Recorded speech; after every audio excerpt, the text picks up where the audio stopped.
નમસ્કાર, આપ જોઈ રહ્યા છો સ્પાર્ક ટુડે ન્યૂઝ। વલસાડમાં ભક્તિમય માહોલ સર્જાયો છે કારણ કે આજે અષાઢી બીજ છે અને ભગવાન જગન્નાથની 31મી ભવ્ય રથયાત્રા નીકળી છે।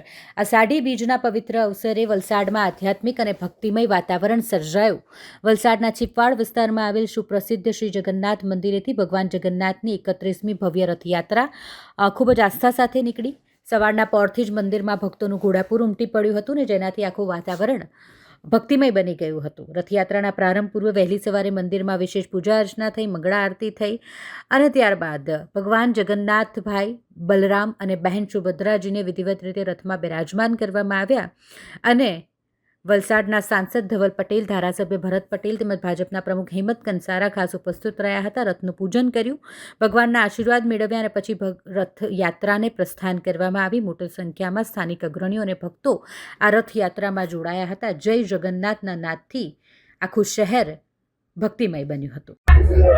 આજરોજ વલસાડ શ્રી ભગવાન જગન્નાથજી મંદિરથી 31મી રથયાત્રાનું આયોજન કરવામાં આવ્યું છે।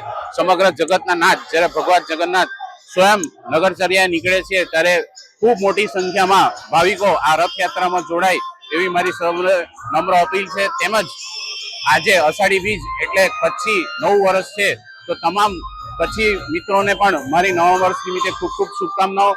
આ રથયાત્રા માટે મંદિર ટ્રસ્ટ, અહીંયાના સ્થાનિક મંડળ, વહીવટી તંત્ર, પોલીસ વિભાગ અને વલસાડ નગરપાલિકા દ્વારા ખૂબ સુંદર આયોજન કરવામાં આવ્યું છે, તો એ તમામ લોકોનો પણ હું અત્રે મંદિર વતી આભાર વ્યક્ત કરું છું। આજે વલસાડની અંદર 31મી રથયાત્રા નીકળી રહી છે, તો સૌ ભાવિક ભક્તોને આજની જગન્નાથ યાત્રા માટે ખૂબ ખૂબ અભિનંદન, સાથે ખૂબ ખૂબ શુભેચ્છા। અને આજના દિવસે અષાઢી બીજ એટલે કચ્છી નવું વર્ષ, એટલે તમામ કચ્છી ભાઈઓને બી મારા તરફથી ખૂબ ખૂબ શુભેચ્છાઓ અને ખૂબ ખૂબ અભિનંદન। આજની આ યાત્રામાં મારી એક અપીલ છે કે સર્વે ભાવિક ભક્તો યાત્રામાં જોડાય અને યાત્રાને મહોત્સવમાં ફેરવી નાખે અને સાથે સાથે આપણે સ્વચ્છતાનું બી ધ્યાન રાખીએ।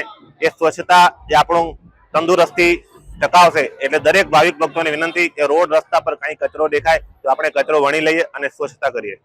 Thank you. આજે પૂરા ભારત દેશની અંદર ભવ્ય રીતે જગન્નાથ રથયાત્રાનું આયોજન કરવામાં આવ્યું છે। એમાં પણ આપણા વલસાડમાં દર વર્ષની જેમ આ વર્ષે પણ ભવ્ય જગન્નાથ યાત્રાનું આયોજન કરવામાં આવ્યું છે। વલસાડમાં આજે 31મી જગન્નાથ યાત્રા છે અને એક સાથે હજારો ભક્તો જોડાયા છે અને ભક્તિમાં લીન થઈને આજે જગન્નાથ ભગવાનને યાદ કરે છે।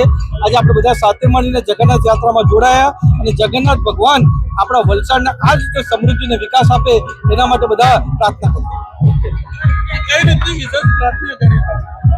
જી, ખાસ કરીને આપણા વલસાડ જિલ્લાનો સારો વિકાસ થાય, વલસાડ જિલ્લાના લોકોનું સારું જે જીવન સ્તર છે સુધરે એના માટે ખાસ પ્રયત્ન અમે કર્યા છે। આ પૂરું જગન્નાથ યાત્રા નીકળવાની રસ્તો ખરાબ હોવાની સ્થિતિમાં હતું ત્યારે અમને મારા ભરતભાઈ ધારાસભ્ય શ્રી, અમારા હેમંતભાઈને જાણ છે એટલે તરત જ સીઈઓને આદેશ આપીને અહીંયા બ્લોક નખાઈને આપણે જગન્નાથ યાત્રા પણ સારી રીતે ચાલે એના માટે પૂરું આયોજન કરવામાં આવ્યું।